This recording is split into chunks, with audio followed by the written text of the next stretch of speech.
After I asked for just $100 to help with my medicine costs, my daughter-in-law said, "You contribute nothing but costs to this family."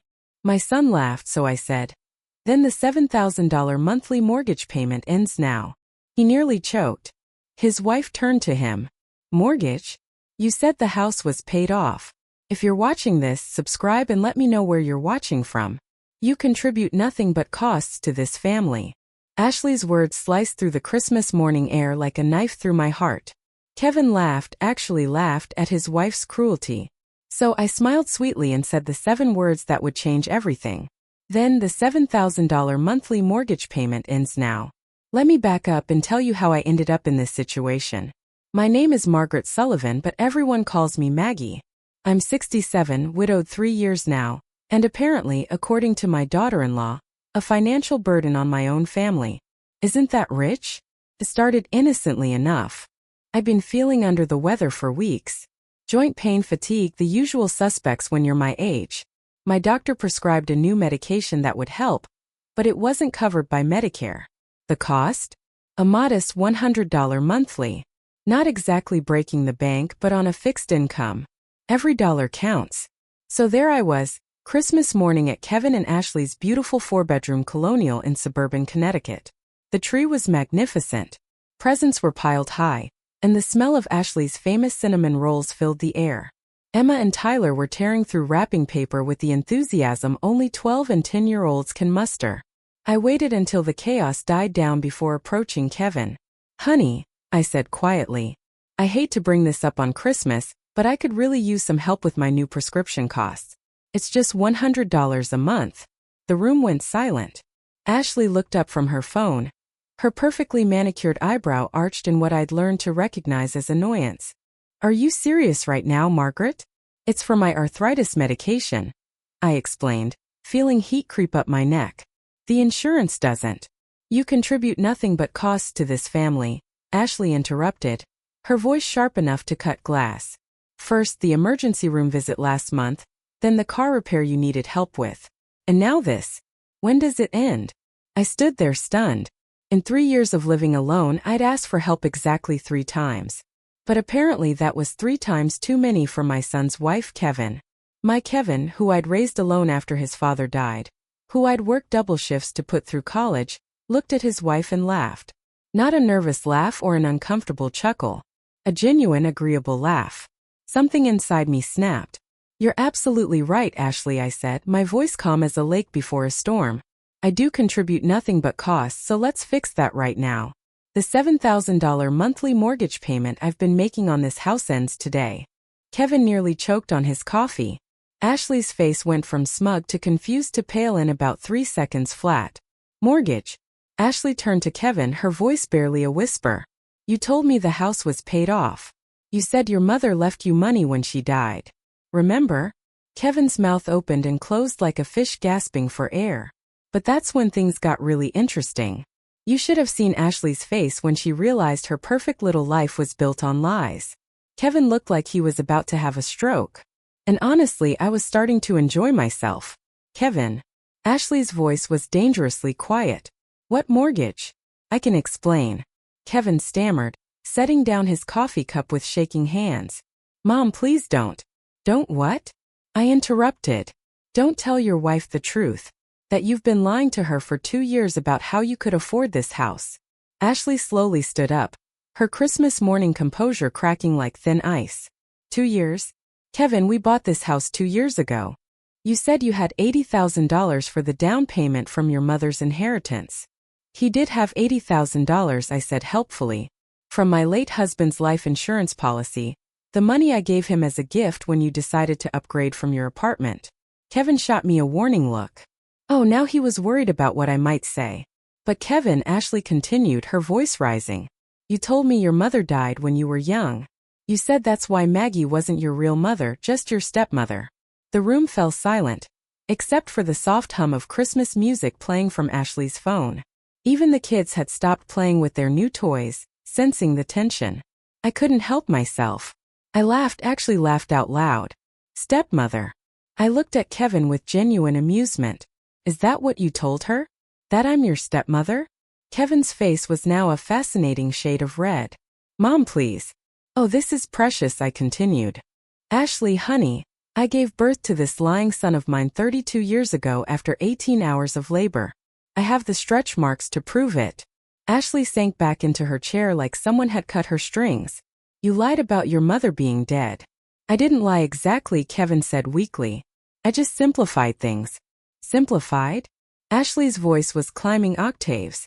You let me believe your mother was dead for 8 years of marriage. Not dead, Kevin said desperately. Just not around much. This was getting better by the minute. I decided to help things along. Ashley, dear, did Kevin also simplify the part about my paying for Emma's piano lessons or Tyler's baseball equipment? Oh, and those lovely family vacations to Florida every summer. Ashley's mouth fell open. The Disney trips. You said your company paid for those as bonuses. My company? Kevin looked genuinely confused now. I work in accounting for a mid-sized firm. When have they ever given bonuses like that? I watched Ashley's world crumble in real time. And if I'm being honest, it was quite satisfying after years of being treated like an inconvenience. Kevin Michael Sullivan, Ashley said. And I had to give her credit for the full name treatment. How much money has your mother been giving us? Kevin looked at me pleadingly. I smiled back sweetly. Go ahead, son. Tell your wife exactly how much your dear old mother has contributed to your perfect little life. The silence stretched on like a funeral procession. Kevin was sweating through his Christmas sweater. Ashley looked like she'd seen a ghost, and I was having the most entertaining Christmas morning I'd had in years. Well, Ashley prompted, her voice icy enough to freeze hell over. Kevin cleared his throat. It's not as bad as it sounds. How much, Kevin? I decided to help move things along. After all, we were burning daylight and I had plans to visit my friend Dorothy later. Should I tell her, or would you prefer to maintain the dignity of confessing yourself? I asked pleasantly. Kevin shot me a look that could have killed lesser women. Mom, this isn't helping. Oh, but I think it is helping, I replied. I think it's helping tremendously. Ashley deserves to know exactly what she's been living with. Ashley stood up and walked to the window, staring out at their perfectly manicured lawn, the lawn that I'd also been paying for through a monthly landscaping service. But I decided to save that revelation for later. The mortgage is $7,000 a month, Kevin finally said. Mom's been covering it since we bought the house. And I prompted, and the utilities and the landscaping. And Kevin's shoulders slumped. The car payments on the BMW. Ashley whirled around. My car? You said you got a raise. I did get a raise. Just not that big of a raise. I was impressed. Kevin had managed to lie about virtually every aspect of their financial life. I'd raised him better than this, but apparently somewhere along the way, he'd forgotten the values I'd tried to instill. How much? Ashley whispered. Total. How much has she been paying? Kevin looked at me again. I examined my fingernails, freshly manicured at my own expense, of course. About $12,000 a month, he mumbled. $12,000? Ashley's voice cracked. Kevin, that's $144,000 a year. That's more than both our salaries combined. I was going to tell you when. When were you going to tell me? When your mother died and the money stopped coming. The kids had quietly disappeared upstairs, probably sensing that Christmas morning had taken a decidedly adult turn. Ashley, Kevin tried again. You have to understand. When we got married, you had expectations. The house, the cars, the lifestyle. I just wanted to give you what you wanted with your mother's money. With family money, Kevin corrected weakly. Ashley laughed, but there was no humor in it. Family money that you convinced me didn't exist. Family money from a mother you let me believe was your stepmother at best and dead at worst. I stood up, smoothing my holiday dress. Well, this has been enlightening, but I should probably head home. Wait, Ashley said, turning to me. Why now? Why are you telling me this now? I picked up my purse and car keys. Because, dear Ashley, you just told me I contribute nothing but costs to this family. So, I thought I'd show you exactly what those costs look like when they disappear. You can't just stop paying, Kevin said desperately. The house payment is due in a week. If we default, then I suggest you figure out how to make $7,000 in the next week, I replied cheerfully. Maybe Ashley can pick up some extra shifts. Or you could ask your company for one of those bonuses you've been telling her about. I headed for the door, then paused and turned back. Oh, and Kevin, next time you want to lie about your family, you might want to remember who raised you to be better than this. The drive home was peaceful. I even stopped for coffee and a Christmas cookie at my favorite bakery. But when I got home, I found something that changed everything. Sitting on my front porch was a thick manila envelope with my name written in Ashley's careful handwriting. Inside were copies of financial documents that made my blood run cold. Now, I thought I knew everything about Kevin and Ashley's finances. After all, I'd been funding their lifestyle for 2 years. But these documents revealed a level of deception that even I hadn't imagined. Credit card statements showing $67,000 in debt. A second mortgage on the house I'd been paying for. One that Kevin had taken out 6 months ago without telling me.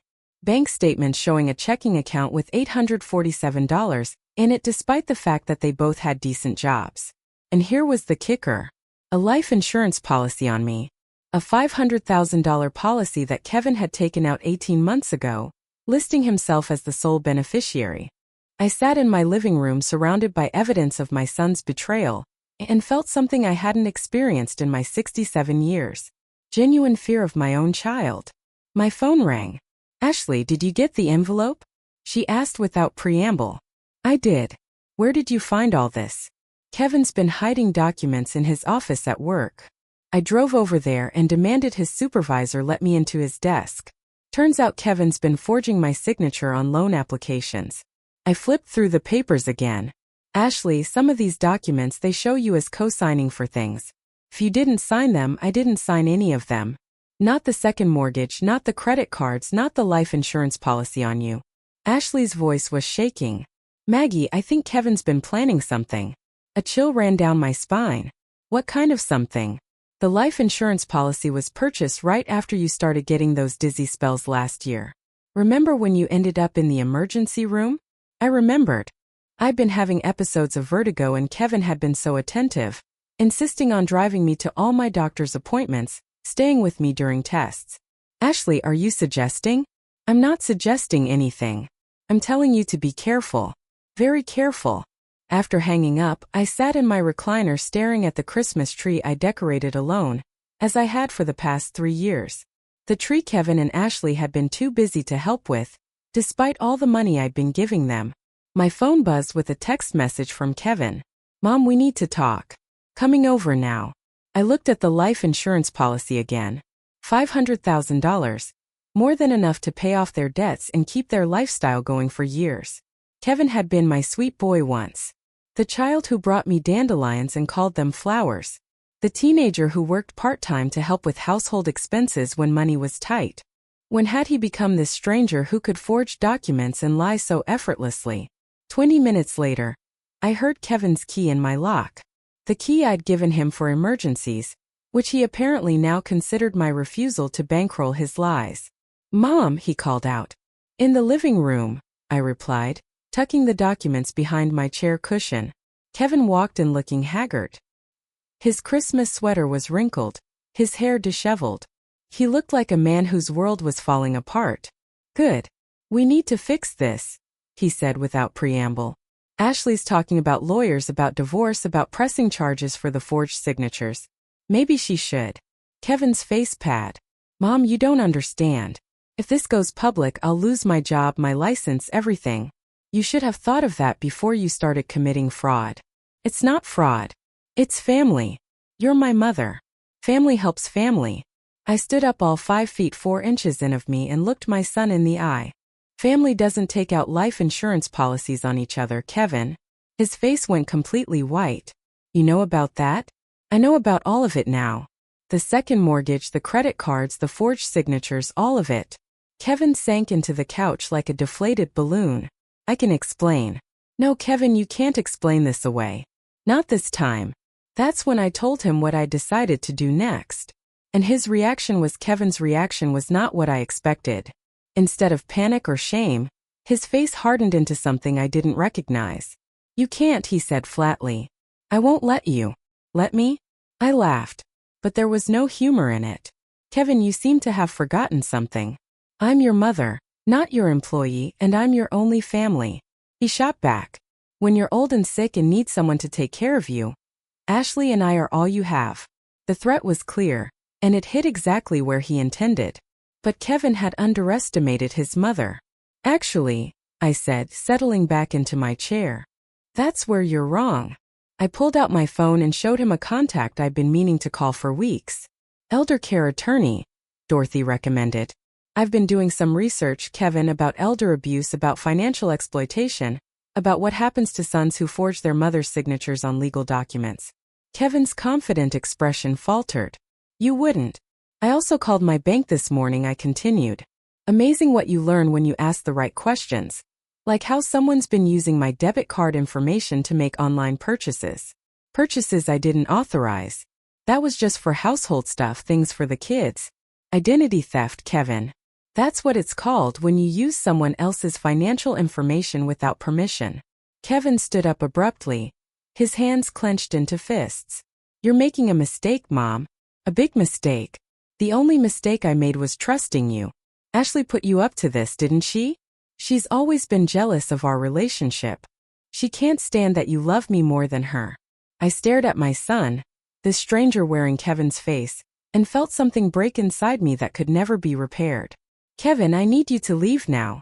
This is my inheritance you're playing with, he said, his voice rising.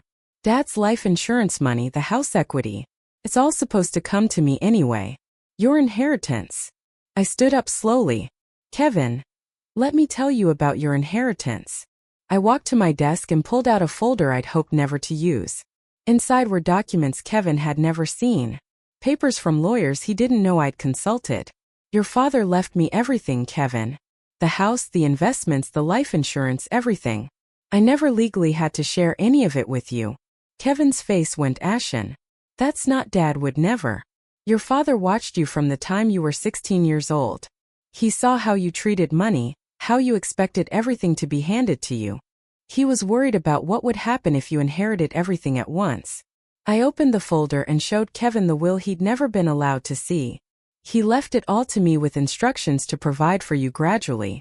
If I deemed you responsible enough to handle it, Kevin grabbed for the papers, but I pulled them back. These are copies. The originals are in a safe deposit box you don't have access to. You've been lying to me my whole life. I've been protecting you your whole life, but apparently I should have protected myself instead. Kevin's phone buzzed with a text. He looked at it and his face went even paler. Ashley? I asked. He nodded wordlessly. What did she say? Kevin showed me the phone. The message was short and devastating. Locks changed. Don't come home. Divorce papers filed. For a moment, just a moment, Kevin looked like the lost little boy he'd been when his father died. But then his face hardened again. This is all your fault, he said. If you hadn't opened your mouth this morning, if I hadn't opened my mouth, you'd still be lying to your wife and stealing from your mother. Kevin headed for the door, then turned back with a look that chilled me to the bone. You think you've won something here, Mom? You've just destroyed your only family when you're dying alone in some nursing home. Remember this conversation. After he left, I sat in my living room for a long time, looking at the Christmas presents under my tree, presents for grandchildren I might never see again, gifts for a son who'd become a stranger. But then my phone rang and everything changed again. Mrs. Sullivan, this is Detective Morrison with the Connecticut State Police Financial Crimes Unit. We need to talk. My hand tightened on the phone. About what? About your son Kevin and what appears to be a sophisticated financial fraud scheme involving elderly family members. You're not the only victim, Mrs. Sullivan. 20 minutes later, Detective Morrison and his partner, Detective Walsh, were sitting in my living room looking at the documents Ashley had discovered. How long has this been going on? Detective Morrison asked. 2 years that I know of, I replied. But apparently longer than that. Detective Walsh looked up from the life insurance policy. Mrs. Sullivan, we've been investigating your son for 3 months. It started when another elderly woman came forward with similar complaints.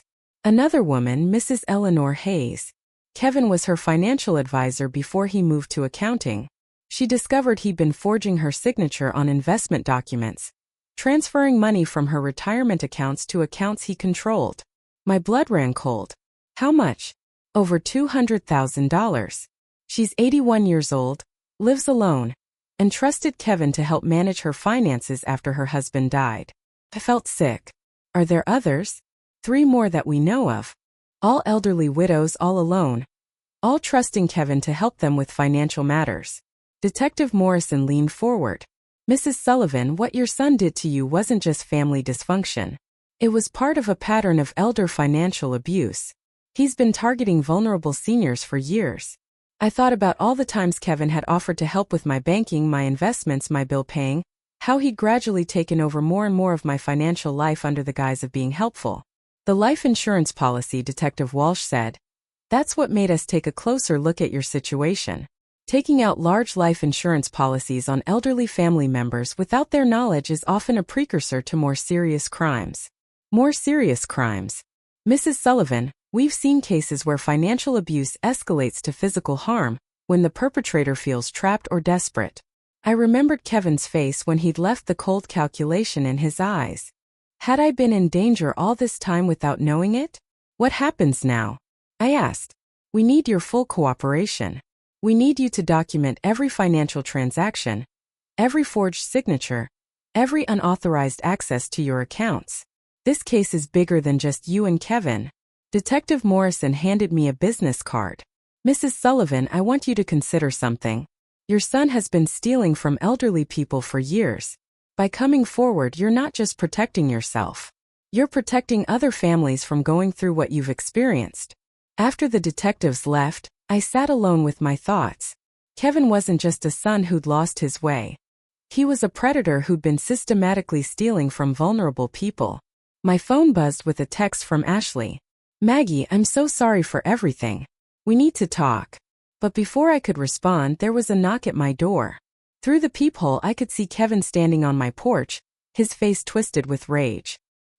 He knew about the police visit, and he wasn't happy. That's when I realized my Christmas morning confrontation had been just the beginning. I opened the door with the chain still attached. Kevin's eyes were wild, desperate, and for the first time in my life, I was genuinely afraid of my own son. Let me in, Mom. We need to talk. I think we've talked enough for one day. Kevin, the cops were here, weren't they?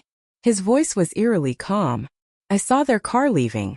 I didn't answer, but my silence was confirmation enough. Mom, you have no idea what you've done. No idea what you've started.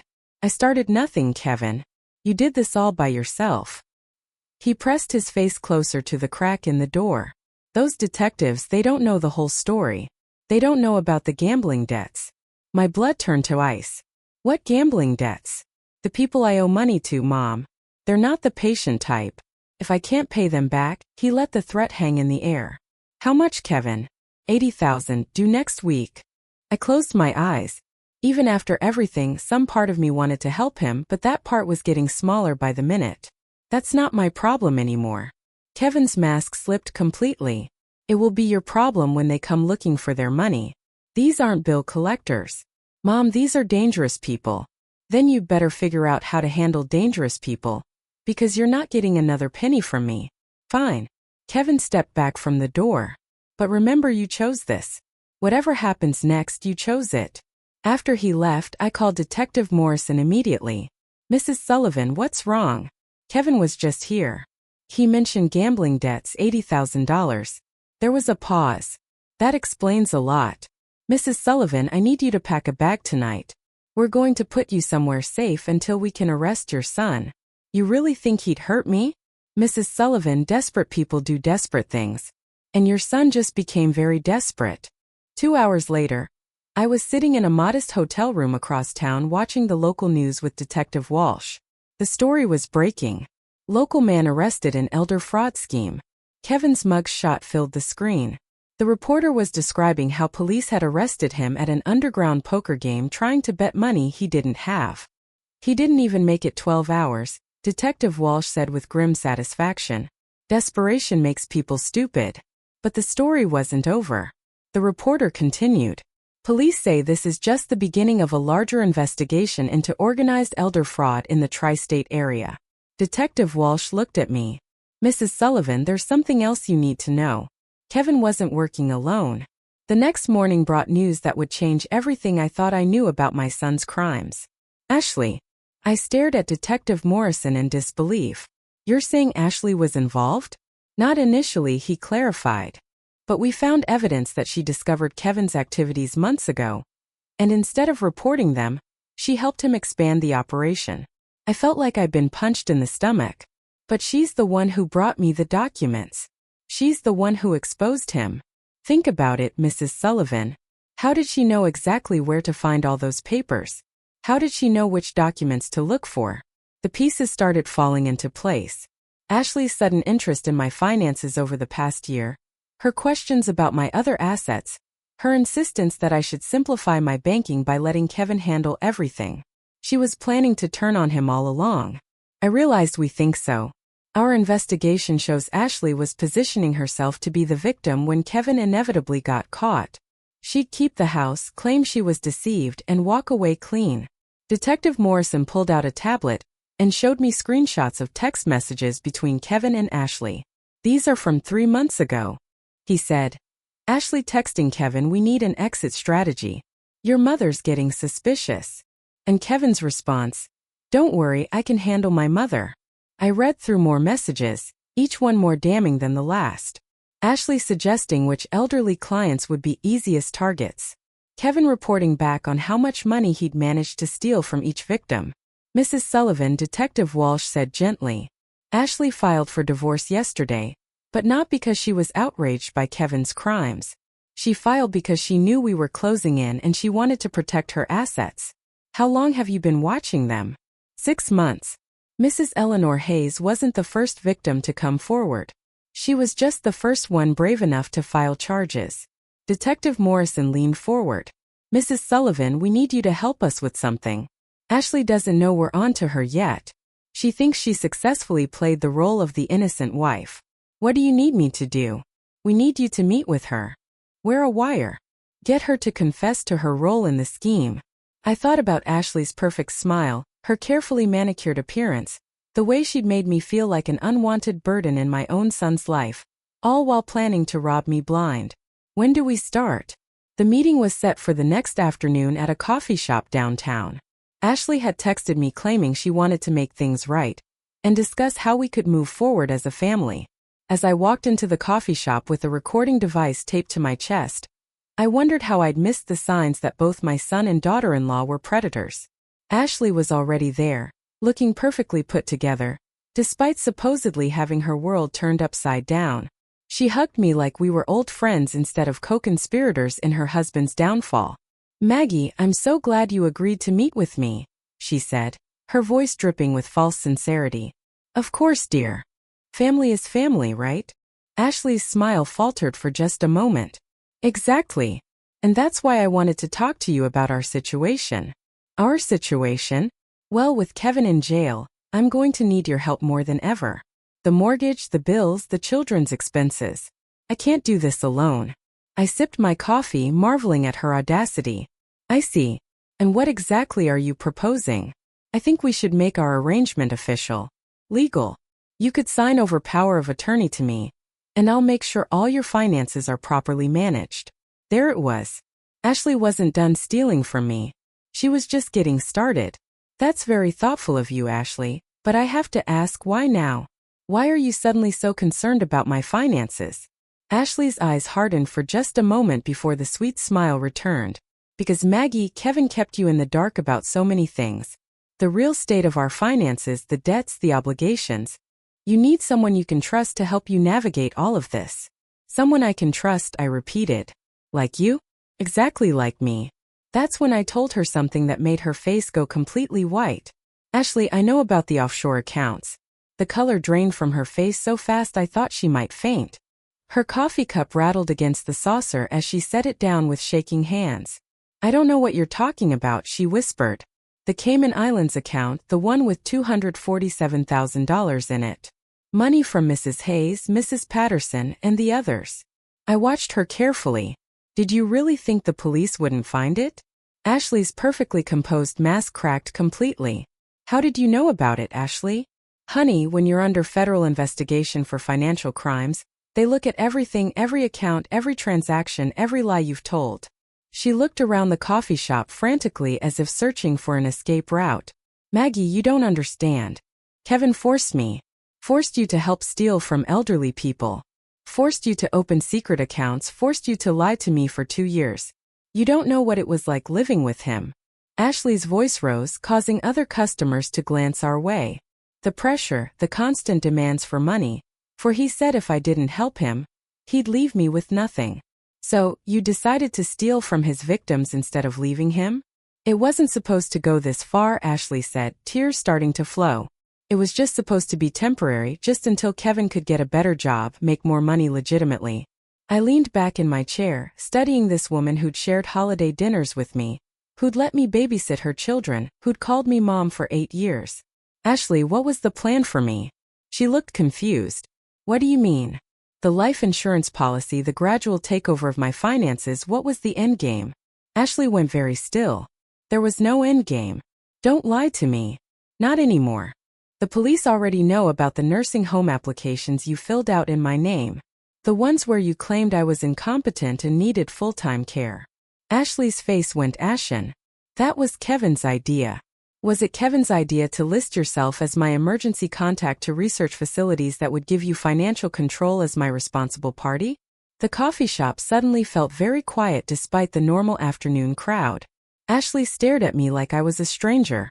How long have you been working with the police? Since yesterday. They've been watching you and Kevin for months. Ashley, every phone call, every text message, every financial transaction. They know everything. Ashley stood up abruptly, knocking over her chair. This is entrapment. You can't use anything I said. I want a lawyer. You can have all the lawyers you want, dear, but it won't change what you've already done. Ashley grabbed her purse and started toward the door, then turned back with a look of pure hatred. You sanctimonious old witch. You think you're so innocent. You enabled all of this. Every time you wrote a check, every time you paid a bill, you made it possible. You're right, I said calmly. I did enable it by trusting my family, by believing that people I loved wouldn't steal from me. That was my mistake. Your mistake was thinking you mattered. Ashley snarled. You were never family. You were just a bank account with legs. She stormed out, leaving me alone with my cold coffee and the recording device that had captured every word. Detective Morrison appeared at my table within minutes. We got it all, Mrs. Sullivan. Every confession, every admission of guilt. What happens now? Now we arrest Ashley and close down this operation for good. But as we left the coffee shop, Detective Morrison's phone rang. His face went grim as he listened. Mrs. Sullivan, we have a problem. Kevin just made bail. How is that possible? Someone posted his bond. Someone with very deep pockets and very bad intentions. That's when I learned the truth about who was really behind my son's crimes. The money came from Vincent Castellano, Detective Morrison said as we sat in his unmarked car. Ever heard of him? I shook my head, but something cold crawled up my spine. He runs the largest illegal gambling operation in the tri-state area. Also loan sharking, money laundering, and apparently elder fraud.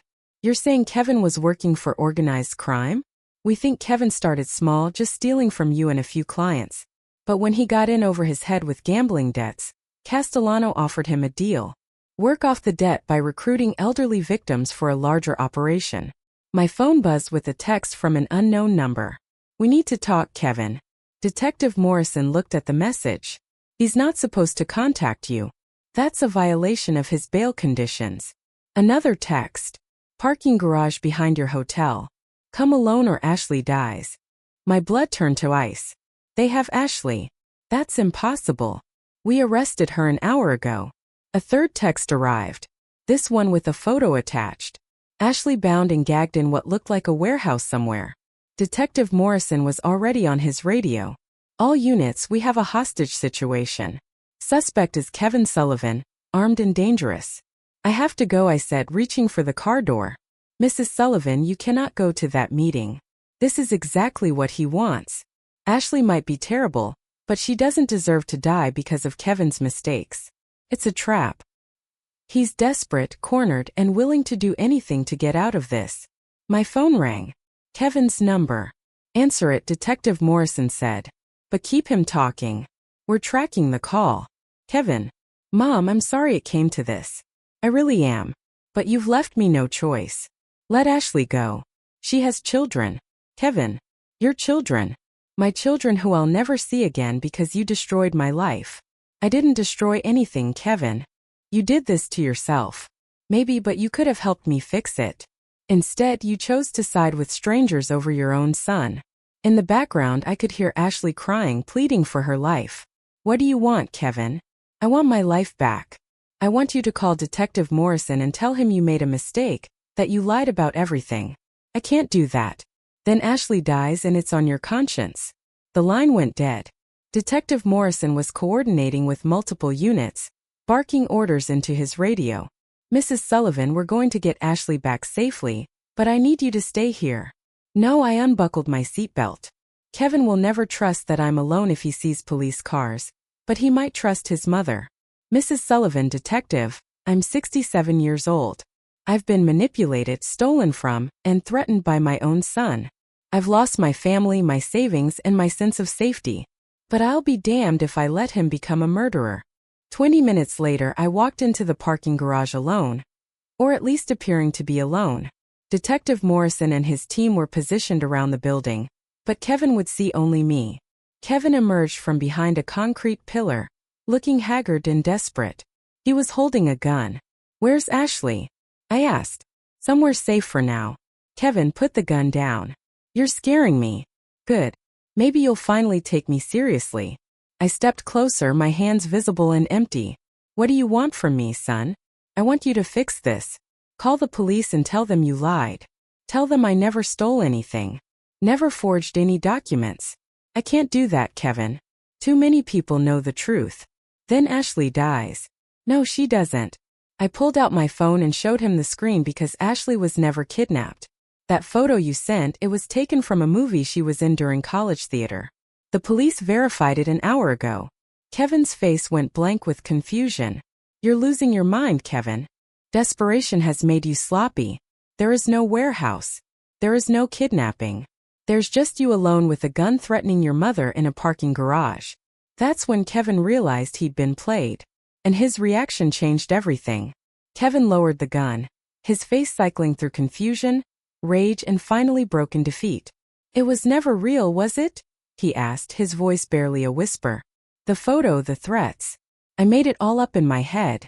Kevin, when did you last sleep? Really? Sleep? He looked at me like he was seeing me for the first time. I can't remember. I stepped closer, my maternal instincts overriding my fear. Son, you need help. Real help. I ruined everything, didn't I? Kevin dropped the gun and it clattered harmlessly across the concrete.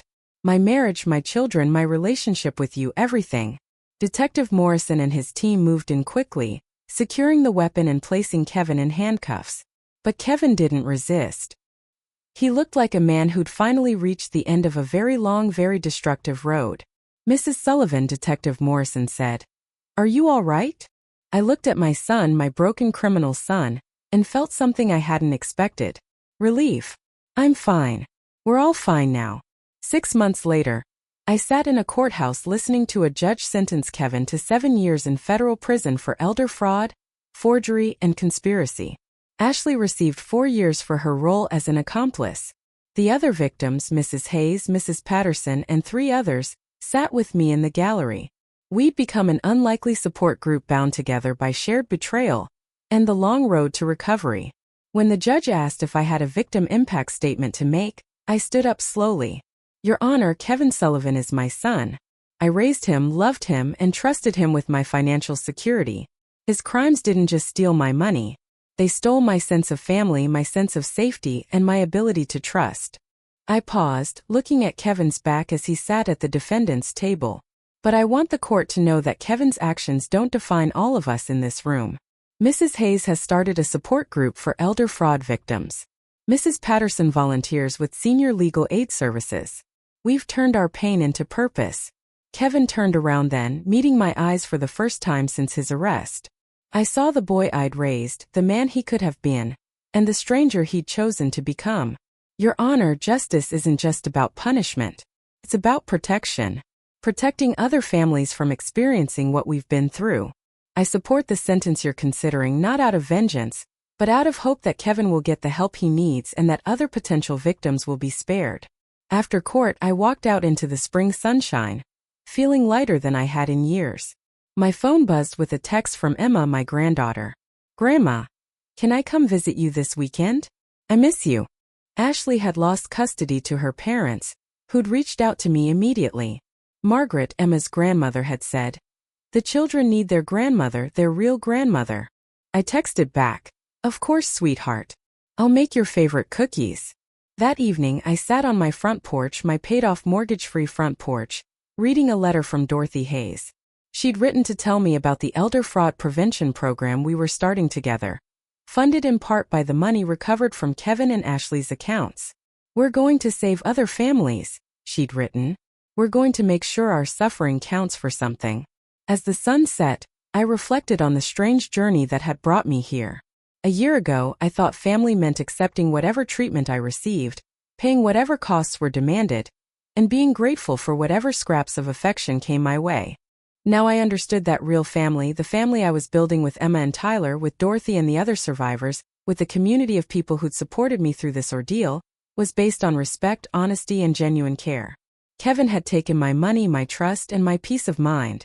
But he'd also given me something unexpected: the strength to demand better for myself, and the wisdom to recognize the difference between family and people who simply share your blood. My phone rang. Emma again. "Grandma, I love you. I love you too, sweetheart.